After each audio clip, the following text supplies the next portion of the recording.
Hey, what's up everyone? It's been quite some time since I was able to talk about an Elden Ring topic, and now here we are with a new update.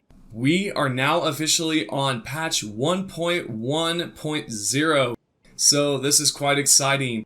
What you're taking a look at right now is patch 1.09, the patch prior. Why am I showing you this? Well, because I want to show you exactly what was going on in the previous patch. If you take a look on the screen here, I just activated the Commander Standard, and then when I try to use Catch Flame, what you can see is that technically these enemies are immune to my damages, which is not supposed to happen. This is now in patch 1.1.0. You can tell that I've activated Commander Standard, and now Flame Sling works, but also if you take a look at Flame, what you can see is that these enemies are pretty much immune to my attacks. If we take a look at the latest patch, 1.1.0, you can see that when I do come in contact with these enemies, you're going to see that the damage is being applied correctly. This is good news, so now you guys can actually enjoy your builds like you were previously. This of course took about, I think, 3 to 4 months. I'm pretty sure I would have to check my previous videos on that, yet now it officially works. If you're curious about the other things that were going wrong, such as the jellyfish shield, that absolutely works too. This is going to be in patch 1.09. You can tell that the damage is not being applied correctly. This obviously is not supposed to happen, and if we go on to patch 1.1.0, we use the jellyfish shield. We definitely are going to be able to inflict a crap ton of damage. Now, continuing on, there was also an issue with the tree spear. What this could allow you to do is potentially allow any of your weapons to have the buff and the effect. So that is until the recent patch, because this is something that they've also fixed, which for some of you this might be a bummer. So if it is, do not install the patch. The reason why I say that is because this way you do not have to suffer from any sort of debuffs, or potentially you may have came across something that you actually enjoy, like the tree spear glitch.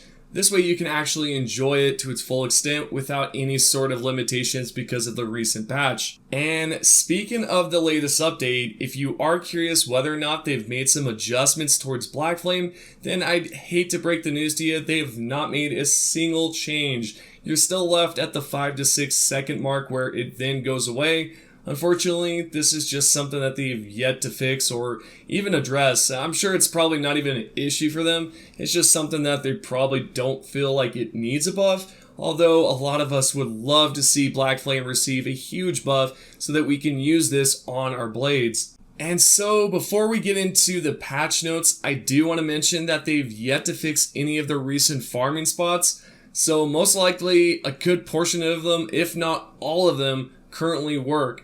And if you're wondering what does work, you can check out my previous videos about certain glitches. But honestly, I've yet to see a single one patch, except for the tree spear. That obviously was something that they had to fix because players were using it in their builds. They were taking it online in PvP, and it was just becoming sort of a messy situation. But you can hop on top of here like so, and you can actually do it from the other side as well. This is the great spot that you can then utilize and hop right off the map and grab a crap ton of XP, and I'll show you how that's done. What you just saw prior was the same situation going on here. I'm just going to jump on top of the mountain here and then jump towards the right so that I'm on the highest point. Eventually, I will locate a sort of like this hole here, and then I want to jump down and start swinging. What you should see is that your character is going to fall. You may see this screen, do not worry, or you may see a up close personal view. Either or, just continuously swing. What I recommend is that when you jump, swing by clicking RT, I believe that is on console. If you're on, mouse or PC, I should say. Sorry guys, it's super late, I'm tired. Then that's going to be your left click. Just continuously swing away, and then you should see the runes pop up like so. Let's continue on and talk about the latest patch notes, because the game's PvP experience has recently went through a series of balance adjustments to ensure a fair and competitive environment. It is important to note that these changes are exclusive to PvP gameplay, so with that being said, this for sure does not affect the single player mode at all. That's just just something to take note of. Now, firstly, the poise damage of all weapons as well as certain spells and incantations has been increased. Additionally, attacking with specific skills, spells, incantations, and certain types of weapon attacks that generate poise now provide an enhanced poise effect. Furthermore, to promote strategic gameplay, damage reduction has been introduced for certain attacks performed with select skills, spells, incantations, and type of weapon attacks that generate poise. Critical hits have also been adjusted, with their angles being extended to offer players more opportunities for precision strikes. On the other hand, in an effort to fine-tune the game's combat dynamics, the invulnerability window for quick step and hound step skills have been reduced. This right here might affect your build to some extent if you are using those specific things, so that's just something to look at when you do get into the game. Now, continuing on, in the pursuit of the overall balance, some adjustments have been made to decrease the damage reduction provided by certain skills, incantations, and items. Additionally, the development team has addressed general balance issues, critical damage has been increased, and the recovery time after a missed critical hit has been reduced. Not to mention, the attacks following a missed critical hit now inflict heightened poise damage. In addition to the balance adjustments, the team has diligently addressed several bugs and other changes.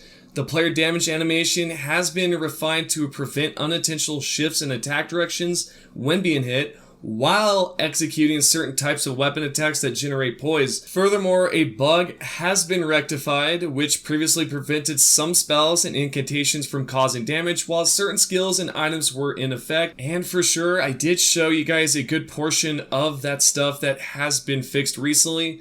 Additionally, the team has resolved some other issues with this Sacred Order skill, which you guys also know about that because you would be able to swap that over towards your other weapons. Finally, the development team has also taken care of some language issues and text, certain things like that, as you can tell right there. But for the most part, honestly, these measures ensure a smoother and more enjoyable gaming experience for all of us. And I cannot wait to just hop back in here and kind of mess with a few things, even though there are some things that we obviously would like to have, such as the Black Flame Blade and have that be increased, and some other things would have been cool, but for right now, it works, right? Other than that, this is pretty much the end of the video. I appreciate all of you coming back. If you have been subscribed and you've checked out the Elden Ring videos in the past, just know there are some more coming. We just kind of have to wait for the DLC to arrive whenever that may be, which, again, who knows? So yeah, thank you to everyone that currently just watched the video. If you did enjoy it, give it a thumbs up, subscribe, or consider subscribing. And I hope you guys have a great day out there, and I'll see you all in the next one.